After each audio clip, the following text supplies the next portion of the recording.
Welcome, welcome, welcome to Armchair Anonymous. I'm Dan Shepard. I'm joined by Lily Padman. Hello. Oh, boy. Still reeling from the accidental orgasms episode. Well, that one was very precious. Mm-hmm. That boy in the rope, man. I'm going to never stop thinking about him. Today we have something a little less, sexual in nature. Yeah. Or precious. Definitely not sexual. Although, well, yeah. Did one turn sexual? I'm just trying. No, but there was one about a relationship.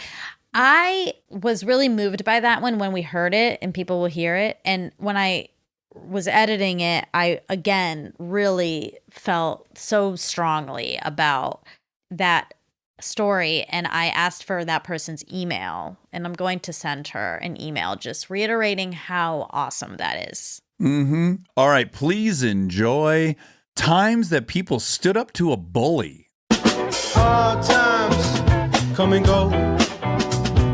Good times, take them slow. My life, I had them both. Remember one thing, you gotta know, I'ma keep on shining. Steven, can you hear us? Yeah, I can hear you guys. How's it going? Wonderful. You just joined a conversation with Monica and I where she was saying she could not ever become addicted to Trank. I don't know if you've heard of Trank. Have you heard of this? I mean, does it have anything to do with tranquilizers? Yeah, it's like this new drug that's replacing the opioid epidemic. Yeah, it's really sad. It's a tranquilizer, and people have to get amputations, and it's now getting epidemic. But anyway, she said she would never be addicted to it. And then after 30 minutes of arguing, right when you signed on, she goes, maybe I should try it. We should Uber Eats some Trank over in Armchair on this podcast right now. Steven, where are you? I'm in Toronto. Oh, wonderful. And are you a Canadian by birth? I was born in Toronto, live in a suburb outside of Toronto now.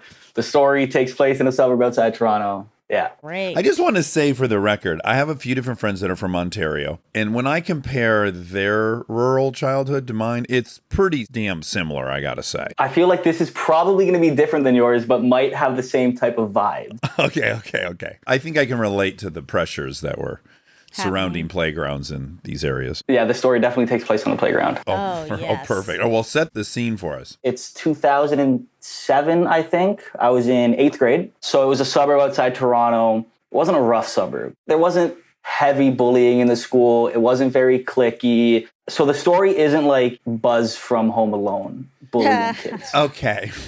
Great reference. I hate Buzz. I hated Buzz as a kid. I love Buzz as an adult. Oh, he's the worst. Okay, go on. Okay, so this day, I was maybe a month away from graduating elementary school. School's over. I walk home from the north side of the school. So it's a 10-minute walk home. But that day, my best friend stayed home sick from school. So I had to walk to his house to give him a form to sign because we have track and field day coming up. So I go through the south end of the school, go to his house, 5-minute walk, coming on my way back through a little alleyway to get back into the school property. So I'm walking through the alleyway. And as I go through, there's a bunch of kids crowded by the playground. I hear a bunch of yelling. I'm hearing one kid being I'm gonna fucking kill you. I'm hearing a girl being stop. I'm seeing 5 or 6 kids crowded around, all freaking out. So a little context, I was in 8th grade. All these kids were in 7th grade. I wasn't the kid being bullied. I wasn't the bully. I was the class president. I was generally well respected in school. And all these kids were in my little brother's grade. He was in 7th grade. So I knew all the kids that were in this situation. So he wasn't your traditional bully, but he was just an asshole that people didn't like. Sure. As I get closer, I notice it's this kid yelling at a girl, boy, telling him that he's going to kill her. Oh. There's 3 or 4 kids crowded around. They're all telling him to stop. And I'm why is nobody handling this situation? So I'm, at this time, probably 5'5", 110 pounds. I was the skinniest kid in school. And this kid was, I don't know, a couple inches taller, but probably had 40 or 50 pounds on me. Okay. Is the Dax Shepard in your 7th grade? Yes. So I step right in front of him. And I go the fuck home. What are we doing here? So I just yell at him. He raises his arm up and just strikes me in the chest. Luckily in the chest. But he stabbed me in the chest. Wait. So he had a math compass. What? Oh my God, with a needle on the end. Yeah, with a needle on the end. I had no idea what was going on at first. This stuff doesn't happen in our school. So I'm not scared about a situation where kids are yelling. Yeah. I'm not scared of whatever's happening. And I have absolutely no problem growing up just like standing up to people that are bigger than me, whatever. I had no issues in fear in that sense. And the kid just stabs me in the chest with a compass. Oh my God. Did you recognize that right away? It took me a second. So his eyes immediately like get big. What have I done? And I think probably fear, because my eyes got big with rage. I felt a little bit of pain, and the kid drops what's in his hand. I don't know it's a compass at this point, and just takes off running. So I look down and I see it's a compass, and I pick it up and I start chasing after the kid. Oh no. Are you bleeding? I'm bleeding, but I didn't realize I was bleeding yet. Oh. So I start chasing after him. I quickly realized, I'm like, no, I can't stab this kid back with a compass. So I whip it into the field. I keep chasing after him. I catch up to him after, I don't know, 10, 15 seconds. And I tackle him to the ground, right on the pavement. In my aggression and anger, I gave him 2 elbows to the head. Oh. Okay, UFC style. I wasn't an aggressive kid in school. I don't know if you guys ever watched The Newsroom with Jeff Daniels. Yeah. Love Newsroom. You know how he says he's on a mission to civilize? I kind of feel like I was like that. You were the sheriff. You want to be like the good asshole, not the bad asshole. Oh, that's Dax's whole... It's Monica and I are sheriffs of all We situations. are. Yeah. We are. Yeah. Righteous indignation is You powerful. take it physical and I take it verbal. That's right. / emotional sabotage. But yes. No, not sabotage. In hindsight, I probably could have handled it better, but I'm in 8th grade and a kid stabbed me with a compass. Yeah. Oy. So what's the fallout from all this? So he starts running away. I get up and I notice blood streaking down my chest. It's not like a heavy stream of blood, but like it's bleeding through my white shirt. All the kids start coming up to me. Oh my God, Steven, thank you so much. Oh yeah, hero time. Right? Yeah. I can't believe this. What's that from? Rocky. Okay. Part of me was like, why didn't anyone stop this? Oh yeah, here we are though. This is great. Yeah, then I get to have my little, I guess, hero moment. Adrenaline's running through me. I feel like a superhero. I walk home. I come from a Greek immigrant family. They're like, rub some dirt on it. We're not going to the hospital. None of that stuff, right? It stops bleeding, whatever. I tell my mom. Everybody knows. We get to school the next day. We get called down to the principal's office. My mom's there. His mom is there. Uh-oh. Now we're both there. And our moms are getting in a fight about this. The principal's asking if we want to press charges. His mother's saying a cat could have done it. That's absolutely nothing. My mom's yelling at her and her son. An absolute mess. Oh, wow. How exciting. It was very exciting for me in 8th grade because this didn't happen in our school. Drama didn't exist. Yeah. There were no charges pressed. The kid got suspended a week. Okay. For attempted murder that week.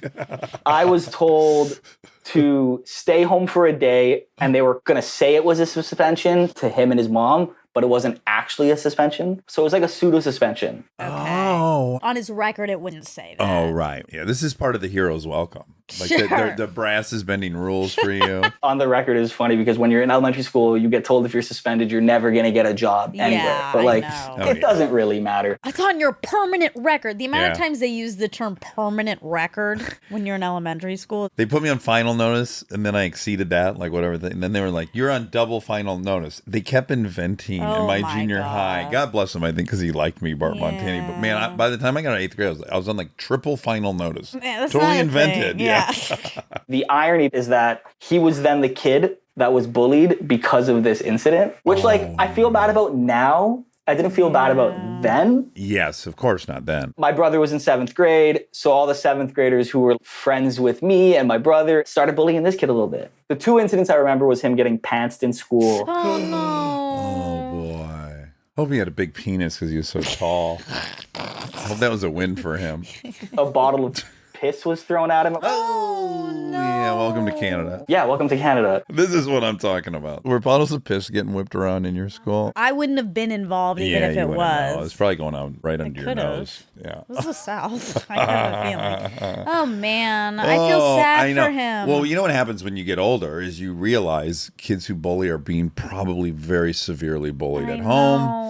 And then you go, oh, fuck, they were victims. They made other victims. Now they got triple victim, triple final notice. Oh. He must have had stuff going on, which is why he was an asshole in school. Willing to stab somebody. Yeah, that's pretty extreme. Yeah. In Couples Retreat, where Vince Vaughn talks about how he survived a shark attack, this is me saying I survived a stabbing. It's like not really surviving a stabbing. It was a math compass that probably went in half an inch and caused some blood. You could have got tetanus. Could have got lockjaw and died. Yeah, I'm lucky I didn't. Well, Steven, I'm glad you made it. That was a harrowing story. You'd already seen some shit by the time you got to high school. Saved a young woman's life, been stabbed.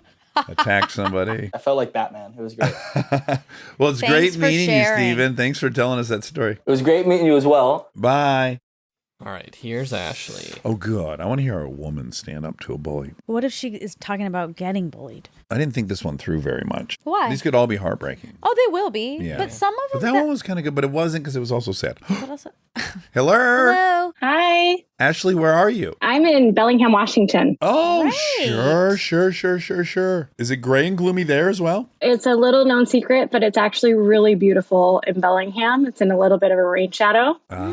So it's been in like the upper 70s for the last couple of weeks, which is actually pretty rare. We can't get out of the 60s over here. It's No. summertime. And it's And so we're- yeah. gloomy. So, Ashley, you stood up to a bully, which is very exciting. I cannot wait to hear when and where this took place. Yeah. So it happened when I was about 26 years old. Okay, full-grown woman. Yeah, full grown woman, but I was probably only like 125 pounds. I was driving and I was pulled up at a stoplight on a 4-lane road. So 2 in opposite directions. Really quick, is there a median separating the 4 lanes or no? No median, but Okay. it's busy traffic. It was right next to a Barnes and Noble randomly. Heavy traffic Prime area. time real estate, yeah. Yeah, but I looked over at a bus stop and this guy and gal were sitting there and this guy just punched the shit out of this woman. Just bam! Right in the face, knocked her down like she was taken out. Oh my God. And he took something from her hand. Oh. Can you really quickly describe at least what were the ages of these two? I would guess they're probably in their late 20s, early 30s. Okay. They were also adults like you. Yeah, she was down on the ground and he was just back to normal. And then my light turned green. Oh my gosh. So I'm looking and I'm watching for somebody to pull over because they were at a bus stop. There was room to pull over there and nobody was stopping. So I was going through my light, just watching in the rearview mirror. Nobody was doing anything. So like my heart started pounding. I was like, I can't deal with this. Yeah. So I flipped around and I should say I was in like a white Subaru with a ton of stickers on it. So it was a pretty identifiable car. Okay. What kind of, what were you like Lisa proclaiming Frank to the or- world? yeah. Where I've been, what kind of beer I drink. Oh, wonderful. I'm getting the vibe. Okay, great. So I flip around, I see them, I get stopped at the light coming the opposite way, and I see them cross the street and go to the Barnes and Noble parking lot. And now I'm just like, oh my God, do I say something? Do I not say something? What do you do in this situation? They stay together? Is that what I just Yeah, heard? she's back up She's and back they're in the walking scene. together. Okay, they're ready. Okay. Yeah, finally I was like, I'm doing this. I'm not stopping. Nobody's turning around. Like, this is not right. Yeah. So I dialed 911 on my cell phone and I didn't actually hit send. I just had it. Okay, right. Locked and loaded. I locked all my doors and rolled down the passenger window and found them in the parking lot. Looked at them and they looked at me a little surprised. I was like, hey, I saw him hit you. That was not right. This is not okay. Yeah. You don't deserve this. Oh, wonderful. Good for you. And I'm just like, what do you need? Can I give you a ride? Let's get you out of here. This is incredible. Yes, you're a hero. You are a hero. The guy looked at me and he was like, well, she had the phone. He started justifying what he had done. And I was like, dude, you punched the shit out of her. Yeah. There is never a time this is okay. I was like, give her back her phone. Ooh. Oh, you said And he parking did. orders. Yeah. He did? I'm in charge now, motherfuckers. Yeah, and I looked back at her and I was like, this is not okay. This is not normal. Get out of this. Do you need a ride? Where can I take you? And he's still chirping at me. I'm sure I gave him some colorful words back. Yeah. And it ended with them walking in different directions. Okay. So the story's not over yet, though. So they leave in different directions. I'm like shaking from adrenaline. Of course. I call my now husband, tell him what happens. And he's like, what are you doing? They could see your car anywhere in town. Like, this is not okay. You could have been shot. Right. Oh, he got scared. Same with my dad. Call me next time. Yeah, I should. Yeah, I'll be like, go get him. It's awesome, but my dad would have said the same thing. Like, oh, look out for yourself. No, I'll clean up these streets. I Let's know. go, Ashley. Honk, honk. I'm proud of you. So the next morning, I was a waitress at a cafe. And I went in for the morning, and there were a group of police officers that would come in like every Wednesday morning for breakfast. So I was serving them. I was like, hey, you'll never believe what happened. And I told them the story and then got reprimanded. That's not what you do. They're like, here's what you do next time. Oh, what could have been better? They said, call 911 first, follow them, report it. And then there's an incident. I'm sure there were a couple other pieces, but definitely don't go by yourself. I'm I glad think you you stated did. that. Yeah. I mean, for the audience, I think that is the move. But I think you did the right thing because he listened to you. You said give her back her cell phone and he did it. Yeah, she was in charge. Well, you get so mad. I'm sure if she's getting hit by this guy, she probably feels worthless. And then by nobody pulling over, now society's okay with it. Exactly. Yeah. But the story took a weird twist. A week later, the cops come back in for their breakfast and they're like, Ashley, we have a story for you. Okay. I was like, oh, what happened? Like, well, we got called out to a domestic dispute call, and this woman was kicking out her husband or boyfriend. So they went out, and the guy's yelling, she's yelling, and they finally start talking to her. She's like, you know what? He's been hitting me for forever, and just last week, he hit me on the side of the road. And this girl pulled over and started yelling at him. And she said, I don't have to take this. This is not okay, and I don't deserve it. And she was right. I'm kicking this guy out. Wow. God. Wow, man. That is This totally disproves what I've just recently accepted, that I can't change people's that makes behavior. me want to cry. You can. saved her. Yes, it's wonderful. Yeah. So the guy apparently was like, well, that fucking girl, she was crazy. She was yelling at me. You should be arresting her and all of this stuff. They're like, she's our friend. He knows it was me. And he's like, what kind of car was it? And it's a white Subaru with a bunch of stickers. And he's like, oh, yeah, all 5 of her. Terrifying. Wow. We need We Good need Samaritan more of you. badges. That's so gangster that you got involved. I agree. I've been trying to not get involved in other people's stuff because my therapist says it could hurt me. Yeah. Now I'm going to not do that again. Well, I'm in the same boat. My therapist is like, you can't change people. Yeah, exactly. Exactly. But I do believe in those moments. I will turns teach out- someone a lesson that is so... You know why? Because she's not teaching anyone a bad lesson. She's saving someone. I'm not in the business of teaching bad lessons. What are you talking? What did you just You've taught accuse me a couple of? bad lessons. One or two bad ones. Ashley, that's incredible. What a great story. Yes, that was awesome. It was pretty wild. Hopefully it stuck. That's all you can hope for. Yeah. But your voice is in her head. Like somebody else told her what she needed to hear. The fact that she sent it back out to the cops so that Yes. they knew it was She heard you. the same story. Yeah. Oh, wow. That's Well, incredible. Great job, Ashley. We appreciate you telling us that story. It's really nice to meet you. You as well. And thanks for having me. Okay, take care. Bye. Wow. I thought they were going to end up together. Who? The interrupter and the puncher. No, Ashley and the woman that left the man. Oh. No, you didn't. I was hoping that's where the story was going to go. That would be a beautiful... I like the way that story went. That It went a that good way, woman. Oh man. I wouldn't have thought of a story like that falling into the bully category, but it does. Those are the But best. then it made me realize if that's standing up to a bully, I've got several of these myself. Oh, okay. Like as they're telling them, I'm like, oh, right. I remember my neighbor was getting beat by that guy, and I ran up her stairs, banged on the door, yelling, the cops are coming, trying to interrupt it. I hear him in there, shit's breaking. And then the door opens, and this dude is so big. When the door opens, he's running at me. It's like on and immediately as the door opens, I'm now getting slammed into the fire extinguisher mounted on the wall. We're at the top of a very tall staircase, and we start wrestling.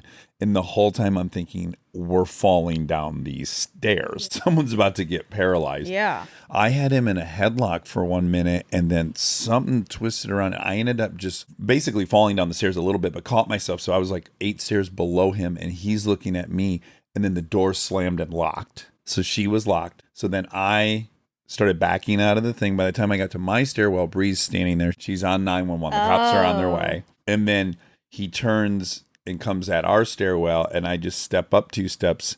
And as he walks by, he just looks at me. I'm thinking, like, is this going to be on again? And he's like, you wouldn't understand. She's a fucking cunt. And I was like, oh, God. And then he just wandered off down the street. Yikes. You were really proud of Ashley when she did that. But you don't seem very proud of me. There's a woman getting beat unconscious in her apartment, and I intervened at great cost to myself. And you do not seem very thrilled. I'm not thrilled. What are you? I feel like it was unexpected for Ashley, and maybe it's expected for you. So that's not a good or bad thing. Wait, expected I'll hear someone getting beat? No, that you're always going to intervene. Like you are. Yeah. So now it's also like a wrestling story, and like, it's like now it's like one of your like wrestles. Well, that's what happened. I got assaulted by a stranger. I know. Would you have wanted Ashley to leave that part out of her story? No. But it's not the first time I've heard of wrestling or a confrontation. Oh, sure. Yeah. You know, it's just... It's par for the course. Exactly. And I don't know, Ashley, maybe that's par for the course for her. And her friends might be like, when they hear it.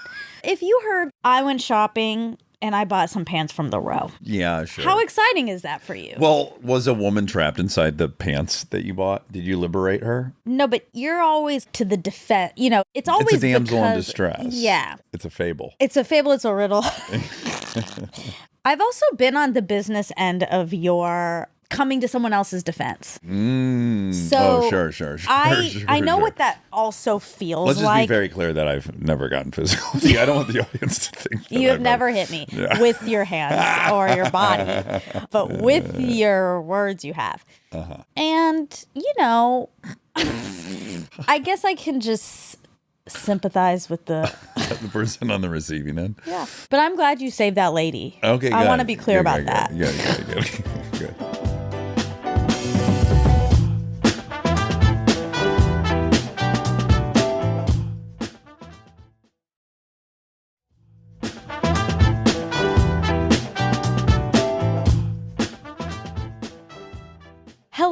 Hello. My closet has a motion detected light that I cannot figure out how to turn all the way on or all the way off. Yeah. So hopefully I talk with my hands enough, I keep it on. Great. How fun. So you will intermittently go completely dark, I imagine. Yes, it's a small little side closet. It's the smallest one in the house. So hopefully it has good audio. And are those really cute jammies behind you? It's a little matching set, yes. Oh, it's so really cute. Nice job. Oh, thank you. They look comfy too. Oh Brooklyn? I wish they'd be a lot softer if they were. Okay, so Courtney, you stood up to a bully? I did. And I feel like this story is meant for people who are true heroic acts. This is a very low key, but I still did stand up to a bully. Okay. You're just trying to set everyone's expectation. Yes.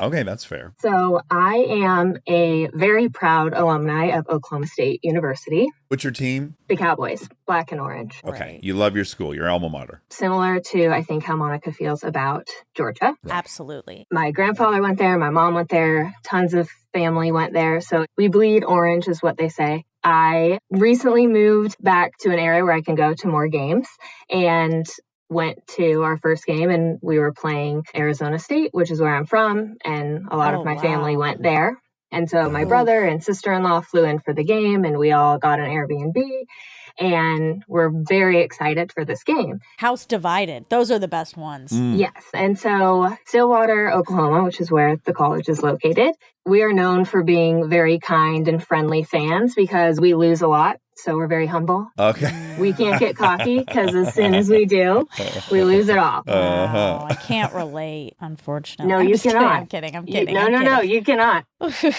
You can definitely brag. So we decided, my husband and I, to buy a mini season ticket package. So we're going to be in these seats all season.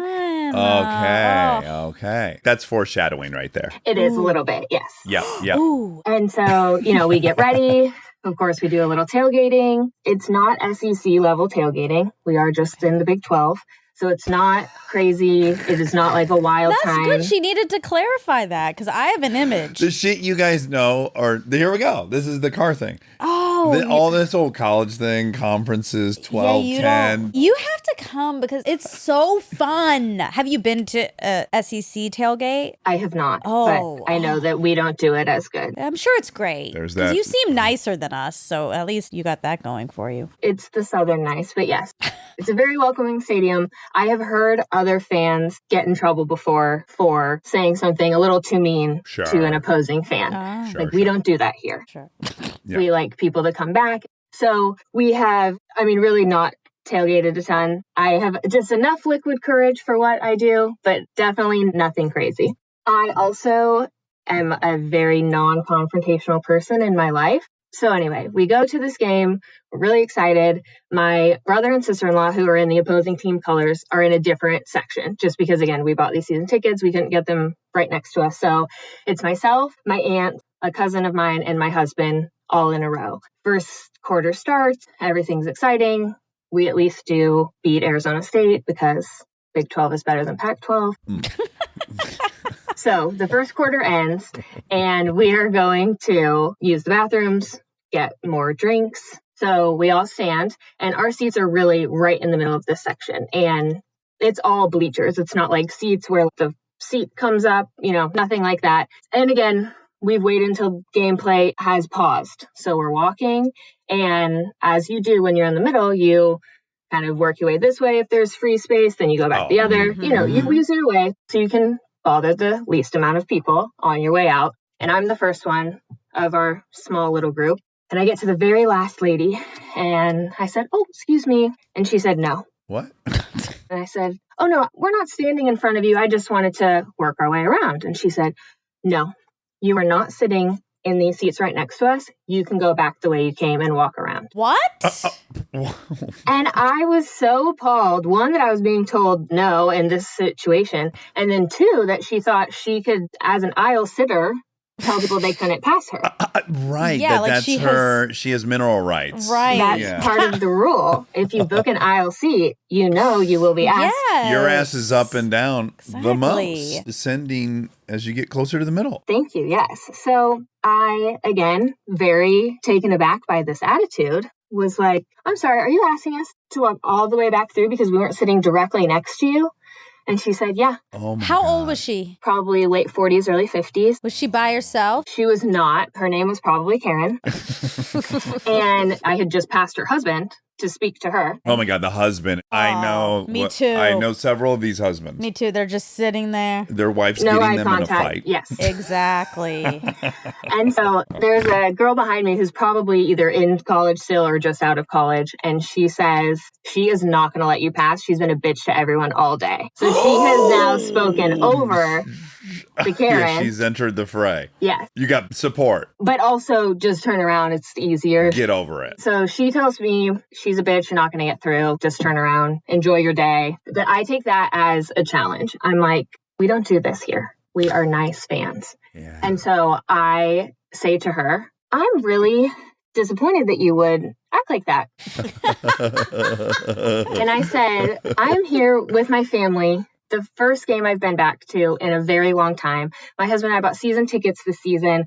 We're just so excited to be here." I said, "I am a very proud alumni, and I can't believe you are behaving like this."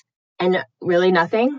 And I turned and I said, "You are hurting my feelings that you would behave like this." Oh, wow. You hit her with "you're hurting my feelings." And with that, her whole head sank and her shoulders slumped, and she mumbled as barely quiet as she could, "I'm sorry." And with that, she stepped up onto the bleachers so that we could pass. It worked. Yes. Man, niceness This is a good worked. story because your vulnerability is what Exactly. defeated the bully. It's true. Oh, this is incredible. Because to be honest, it sounds ridiculous what you said. Yes, Absolutely yes. ridiculous. No, it really does. I don't know what came over me to say "you're hurting my feelings" because I felt like a kindergartner. Yes. But I was using my words. Yeah.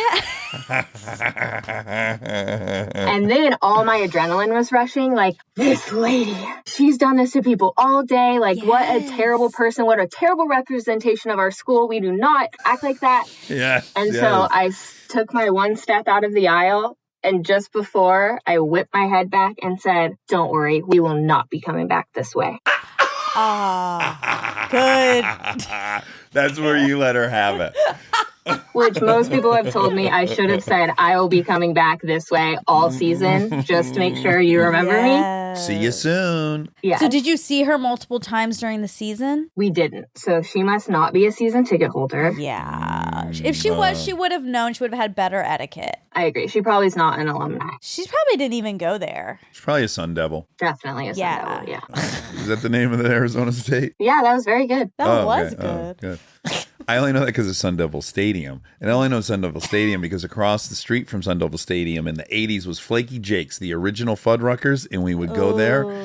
And by God, you'd build the best burger of all time. Oh, you're from Arizona. Does any of that ring a bell? Totally. We loved Fuddruckers. It was the best because all the toppings, and you could do them yourself. So as a kid, it was so much freedom. And it was originally, before you were eating hamburgers, called Flaky Jake's. Wow. And we'd go visit my stepdad who would be working at the Arizona Proving Grounds. And we were all willing to go. And it was fine because Flaky Jake's was the reward. Makes sense. Yeah, the whole trip. Do you have children?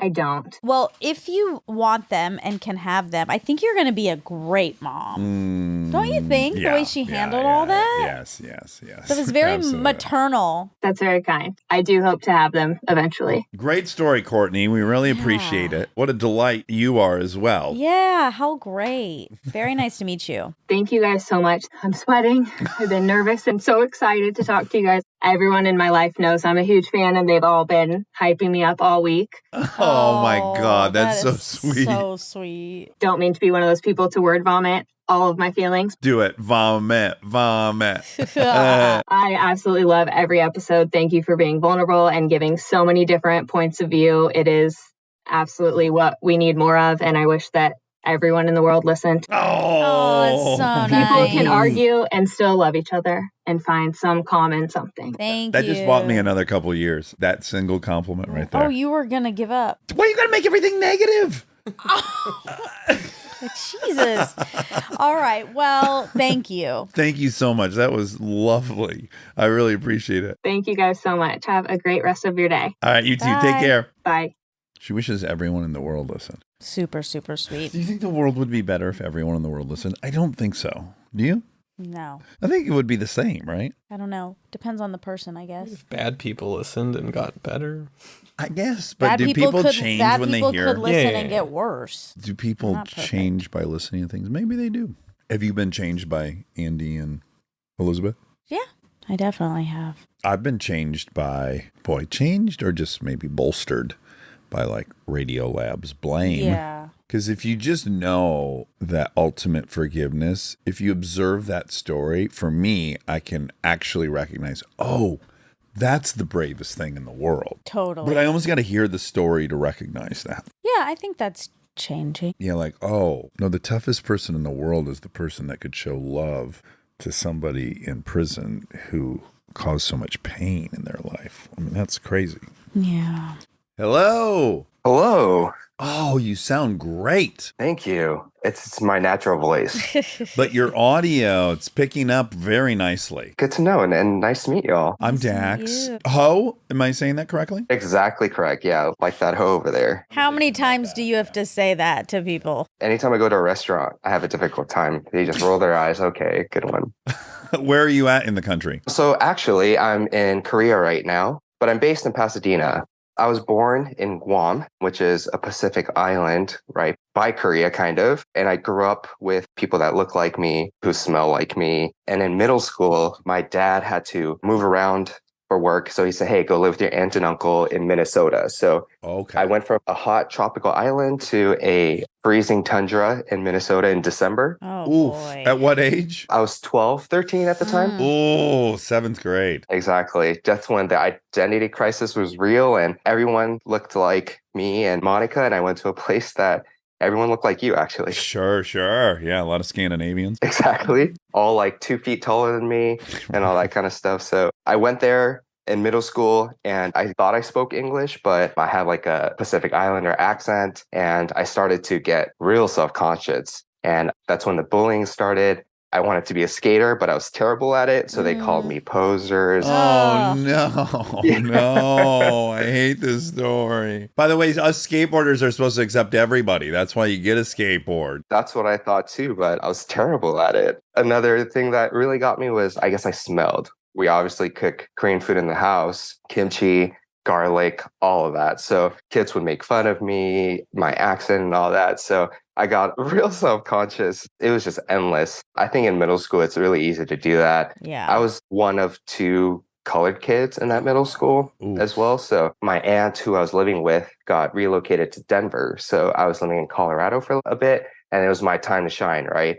I was like, I'm going to rebrand myself. Right. We're not going to repeat what just happened. Exactly. So I bought Aqua di Gio. I put it on like it was religious. Oh, okay. I found out my classmate was like the goofball. And I realized that if you're funny and you made fun of yourself before other people, that helps. You know, every time I listen to y'all's podcast and I listen to Monica talk about how you just want to fit in and just like blend in, that was exactly me. I had a blast, actually. I kind of rebranded, like I said. Yeah, reboot. People would laugh at me. And I realized I was making jokes about my race before other people could. So it would hurt less. So going great, popular in school.